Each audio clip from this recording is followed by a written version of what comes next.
Good afternoon, and welcome to a public hearing for Tuesday, September 1st, 2020. It's 3:01. This is regarding fiscal year 2019 HUD Annual Action Plan Amendment. The purpose of this public hearing is to accept and consider public comment on the proposed amendments to the fiscal year 2019 HUD Annual Action Plan. This is a virtual hearing, so those wishing to testify have joined by Zoom, phone, emailed in comment, or mailed in comment.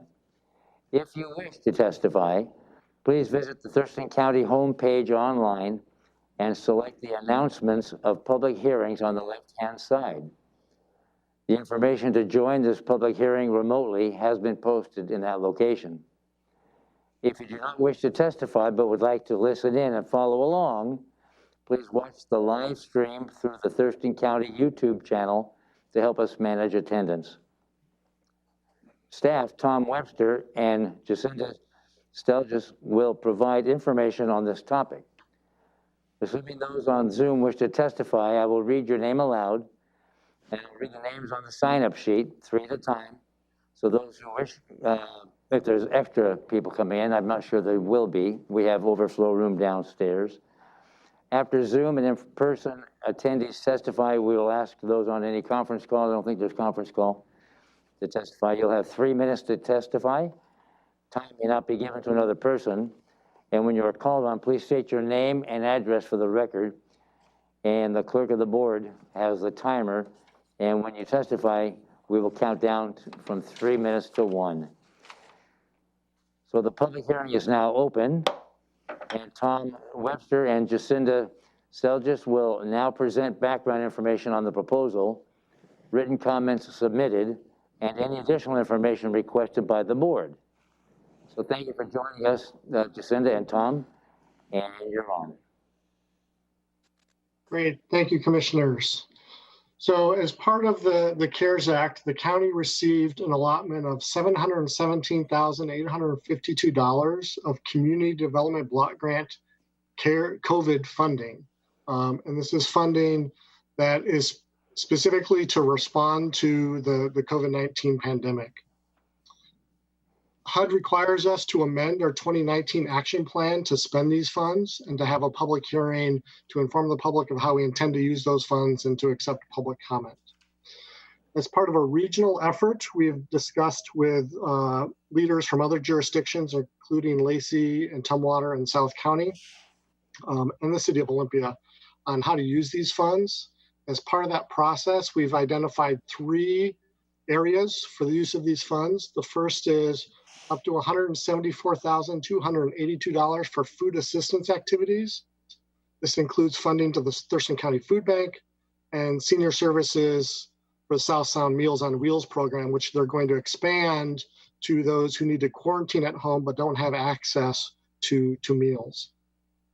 Up to $300,000 to be used for COVID-19 testing at a fixed or mobile location, primarily in South Thurston County. And these funds will be used to support testing, diagnosis services, equipment, supplies, and other materials necessary to carry out testing. The third activity is up to $100,000 to be used for the acquisition or lease of a COVID-19 quarantine and isolation site that can be used by individuals who are awaiting COVID-19 test results or who have tested positive, who are unable to socially distance themselves from others in their current living situation. Within our fund, Thurston County is also allowed to take up to 20% of the allocation for administration of this program. So we're allocating up to $143,570 to administer this program. Any funds that are not spent within the timeframes under the CDBG program will be utilized for food assistance activities. We have published this information in the Olympian. There's been a 14-day public comment period, which is shorter than typically is allowed under the CDBG program, but under COVID CV rules, there's a special allotment to allow for a shorter public comment period, which we have taken advantage of. And with that, I'm happy to take any questions. Before I open it up for questions, coming in from my office and not Zooming, but being in the actual boardroom kind of threw me off, and I did not do any introductions. So by way of introduction, so at the record, you know who is here. I'm John Hutchings, the chair of the board, and to my right is Vice Chair Commissioner Ty Menser. To my left is Commissioner Gary Edwards. And we have in the boardroom also County Manager Ramiro Chavez and Amy Davis, the clerk of the board. And I see also on Zoom is the Assistant County Manager, Robin Campbell. So thank you for that. Commissioners, do you have any questions for Tom? No, sir. I just have one. Certainly. Tom, what you described about the funds that aren't utilized for administrative costs being used for food assistance, was that part of the original construction of what was proposed, or is that changed in response to feedback we got? I'm just curious. I never heard.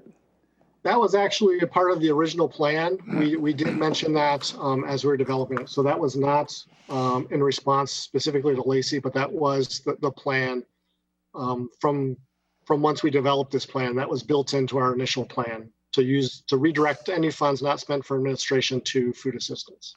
You had said this morning that the percentage was consistent with how we've handled CDBG and other pots of CDBG funds.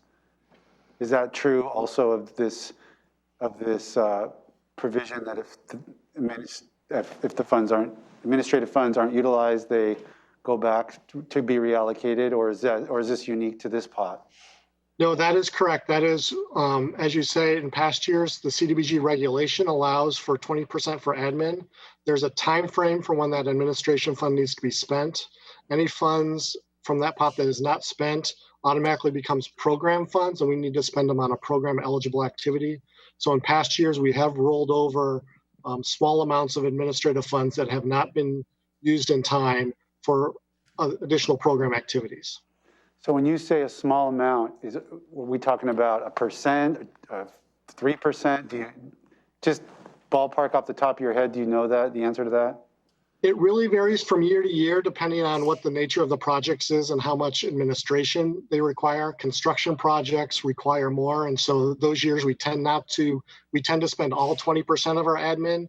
Other years when the projects perhaps are not quite as complicated, or we don't have any planning processes, we may have, I would say, hard to put a percentage on it, but $10,000 to $20,000 remaining, which for our large CDBG program probably equates to 2 to 5%. It's usually $1 million we're talking about or so, right? Yeah. Right. Yeah. And then the administration of that would be around $200,000 to $220,000 of what we collect. We have a question real quick. Do we know now, City of Olympia, they received their own CDBG grant. Do we have any idea what admin costs they take, what percentage? I believe CD Olympia also takes the full 20%. 20%? Okay, and I don't know what eventually, they took under the COVID sorry. dollars. I cut you off, I'm sorry, Tom. I'm sorry, I don't know specifically what they took under the CDBG COVID funds, but I know traditionally they take the full 20%. Okay, and eventually Lacey will be eligible to apply. They'll be eligible for their own CDBG when they have staffing and such, but that's not going to be in the imminent future. That's years down the road. We don't plan for Lacey, I'm just guessing. Yes, that is, we have a current MOU with the City of Lacey, Tumwater, and South County that runs through the 2021 program year. So really beginning in the 2022 program year, Lacey will have an option if they want to take their own CDBG funds. So that agreement will be negotiated probably actually next year is when we'll negotiate that MOU. All right, thank you, sir. Romero? Tom, just for the record, can you outline the letter the board received from the City of Lacey, just to make sure that it's highlighted here on the record? Yes, thank you. Yes, so we did receive one public comment. It was a letter from the mayor of Lacey that requested or suggested that the county only take 10% of these funds for admin. They thought that was sufficient to run this program, and so they were requesting we take 10%, was their comment. Okay, thank you. Any questions for Tom? No, sir. Any questions? Anything further? Anything further? All right, is there any public testimony? I don't see anybody join us by Zoom, and nobody has registered to provide public testimony today. Okay. So I'm going to ask just one more time. Is there anybody that would like to address in this public hearing, address the issue? All right. There is no further testimony. Discussion among the board? I'm ready to do it. I All believe. right, okay, is there a motion? Or no, I guess we would motion to close the public hearing.